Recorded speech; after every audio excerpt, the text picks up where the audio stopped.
Bonjour, bonjour, moi c'est l'apôtre Ebenezer. Aujourd'hui, j'aimerais partager avec vous sous la connaissance de la parole de Dieu.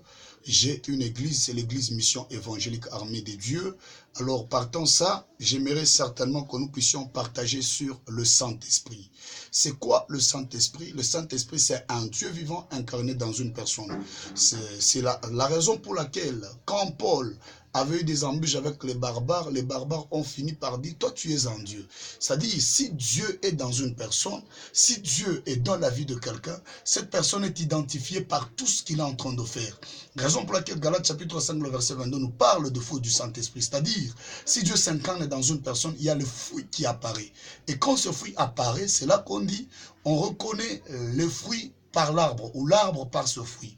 Donc c'est un peu ça. Nous sommes dans le livre de Romains chapitre 8, le verset 14. La Bible déclare, car tous qui sont conduits par l'Esprit de Dieu sont fils de Dieu. C'est-à-dire, quand quelqu'un est conduit par l'Esprit de Dieu, il est fils de Dieu. Celui qui est fils de Dieu, il ne dépend plus du monde, mais il dépend maintenant de Dieu. Plusieurs veulent réussir dans la vie, plusieurs veulent aller loin, plusieurs veulent impacter dans l'onction. Impacter dans l'onction, c'est quand tu portes la nature de Dieu. Celui qui a la nature de Dieu ne fait pas les choses selon le monde, mais il fait les choses selon le ciel. Or, celui qui dépend du ciel n'est pas n'importe qui, il devient un homme capable de franchir n'importe quelle limite de la vie.